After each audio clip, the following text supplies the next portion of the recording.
Phone tapping మీరే చేయమన్నారా? చేయమన్నా అని ఒప్పుకుంటాడు ఆయన. ఎవరు చెప్పిందిలే, నేనెందుకు చేయమన్నా, నాకేం పనే, నాకేనా పనే అని, నేను తలకాయ తిక్క తిరుగుతాను అని మీకు అన్నా అంటాడు ఆయన. ఫోన్ ట్యాపింగ్ మీరే చేయమన్నారా? సుప్రీం పెద్ద ఆయన అంటే ఎవరు, మీరేనా? నేనే అని ఒప్పుకుంటాడు ఆయన. ఆయన అసలు ప్రశ్నలు అడిగింది. కేసీఆర్పై సిట్ ప్రశ్నల వర్షం, ఆధారాలు ముందుంచి ఎంక్వైరీ. ఆధారాలు అన్నీ పట్టుకొని ముందు పెట్టి కేసీఆర్ మీద ప్రశ్నల వర్షం కురిపించిందట. ఆధారాలు ఒక్కటి దొరికి నీ పాటికి జైలు వేసు.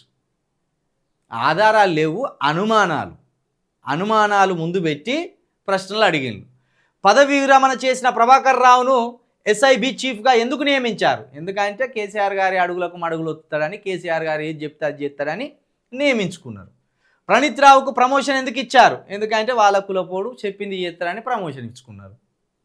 బీఆర్ఎస్కు అనుకూలంగా స్పెషల్ ఆపరేషన్స్ టార్గెట్స్ టీం పనిచేసిందా లేదా?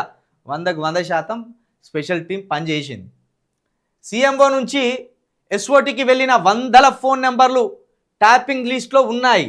ప్రెస్ మీట్లో విడుదల చేసిన ఎమ్మెల్యేల కొనుగోలు వీడియోలు, ఆడియోలు ఎలా వచ్చాయి? ప్రభాకర్ రావు, రాధాకిషన్ రావు స్టేట్మెంట్ల ఆధారంగా 4.5 గంటలు ఎంక్వైరీ. ఎక్కడ వీళ్ళ మీద అనుమానం దొరికిందంటే అందరికీ ఈ బీజేపీ ఎమ్మెల్యేలను కొందామని ఫామ్ హౌస్కి వస్తుంది. ఆ ఎమ్మెల్యేలు 3-4 అడిగి పోతారు. గువ్వాల బాలరాజు కూడా ఉన్నాడు అలా. ఇప్పుడు గువ్వాల బాలరాజు బీజేపీలో ఉన్నాడు. మరి వీళ్ళు అక్కడికి పోయేది ఎట్లా తెలిసింది? వాళ్ళు మాట్లాడుకున్న ఫోన్ బయటికి ఎట్లా వచ్చింది? ఇదంతా తేట తెల్లమైంది. ఫోన్లు ట్యాపింగ్ జరుగుతున్నాయని. కాబట్టి ఆ పాయింట్ పట్టుకున్నారు. ఏది ఫోన్ నెంబర్ల ట్యాపింగ్ లిస్ట్లో ఉన్నాయి. ప్రెస్ మీట్లో విడుదల చేసిన ఎమ్మెల్యేల కొనుగోలు ఆడియోలు ఎలా వచ్చాయి? ఎమ్మెల్యేలను కొందామని బీజేపీ వచ్చినప్పుడు ఆ ఎమ్మెల్యేలు మాట్లాడుకున్న వాళ్ళ సంభాషణ మీ దగ్గరికి ఎట్లా వచ్చింది? అది మీరు ఎట్లా రిలీజ్ చేసిండ్రు? ఏ విధంగా రిలీజ్ చేసిండ్రు అనేది సహజంగానే సిట్టు సంధించిన ప్రశ్న. ప్రభాకర్ రావు, రాధాకిషన్ రావు స్టేట్మెంట్లు ఆధారంగా 4.5 గంటల ఎంక్వైరీ. నిన్న కేసీఆర్ గారిని దాదాపు 4.5 గంటల పాటు విచారించింది.